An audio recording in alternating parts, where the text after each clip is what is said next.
સુરતના સચિન વિસ્તારમાં સરકારી અનાજના ગોડાઉનમાંથી નજીકની સોસાયટીમાં જીવાતો ઘરોમાં જઈ રહી છે. આ અંગે સ્થાનિકોએ ફરિયાદ કરેલ છે. દિવ્યાબેન પંચોલેએ કહ્યું કે સચિન વિસ્તારમાં સરકારી ગોડાઉન છે. સાંજે 5 વાગે તો ત્યાંથી જીવડા આજુબાજુની સોસાયટીમાં આવી જાય છે. આખી રાત અમે હેરાન પરેશાન થઈએ છીએ. ખાવામાં પણ જીવડા આવી જાય છે, નાકમાં પણ ઘૂસી જાય છે અને આંગણવાડીમાં આ જ અનાજ જાય છે તો કઈ રીતે લોકો ખાશે? સચિન વિસ્તારમાં અનાજ ગોડાઉન ઉપર અચાનક જ સ્થાનિકોએ ભારે રોષ સાથે હલ્લાબોલ કર્યો હતો. મોટી સંખ્યામાં મહિલાઓ સચિન રેલવે સ્ટેશન પાસેના સરકારી અનાજના ગોડાઉન ઉપર પહોંચી હતી. ગોડાઉનમાંથી નીકળતી જીવાત સ્થાનિક લોકોના ઘરમાં પણ આવી જાય છે. આ જીવાત સમગ્ર ઘરમાં પ્રસરી જતા લોકો પરેશાન થઈ રહ્યા છે. ઘરના વાસણ, કપડાં એટલું જ નહીં, ખાવામાં પણ જીવાત મળી રહ્યા હોવાનું જણાવ્યું હતું. એ અંગે સ્થાનિકો અનેક વખત સરકારી અનાજના ગોડાઉન સંચાલકને ફરિયાદ પણ કરી ચૂક્યા છે, પરંતુ યોગ્ય નિકાલ ન આવતા આજે ગોડાઉન ઉપર રેડ કરી હતી.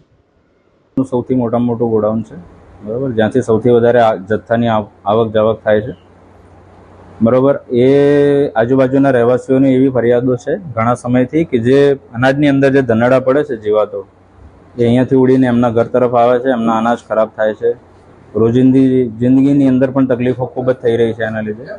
એમની ફરિયાદો એમણે મૌખિક પણ આપી અને લેખિતમાં પણ આપી હતી, બરાબર. અમારા ગોડાઉનના જે અનાજ જાળવણીના પ્રોટોકોલ પ્રમાણે જે એજન્સી મારફત આપણે દવા છંટાવવાની હોય, ફ્યુમિગેશન કરાવવાનું હોય, એ સમયે આપણે કરાવીએ જ છીએ. આ બધી રજૂઆતો ઉપર સાહેબને પણ કરી છે અને એમના તરફથી પણ જે સૂચનો મળ્યા એ મુજબ આપણે કામગીરી કરી છે, બરાબર. પણ જથ્થાનું જે રોટેશન છે છેલ્લા 2-3 મહિનાથી આપણી પાસે જથ્થો ઘણા પ્રમાણમાં આવેલો છે, બરાબર. એનું રોટેશન જે સ્પીડથી થવું જોઈએ એ એના કરતાં થોડુંક ઓછું છે, જેના કારણે 1-2 મહિનાની અંદર આ પ્રોબ્લેમનું સોલ્યુશન આવી જશે, બરાબર. આ ચોમાસાની ઋતુ છે, આ સમયમાં મહત્તમ પ્રજનન એ લોકોનું જોવા મળતું હોય. અહીંયા દવાનો છંટકાવ થાય એટલે મોટે ભાગે એ લોકો સ્થળાંતર કરીને બીજી કોઈ જગ્યાએ જાય, બરાબર.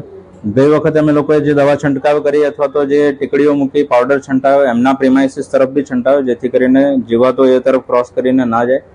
અમારાથી બનતા પ્રયાસો કર્યા જ છે. હવે મેં એમને બાંયધરી આપી છે કે અમે ફ્રીક્વન્સી વધારી દઈશું, બરાબર, અને ઝડપથી જથ્થાનું રોટેશન કરીએ ટીફો પદ્ધતિથી, એટલે આ તકલીફોનું નિવારણ ટૂંક સમયમાં આવી જશે.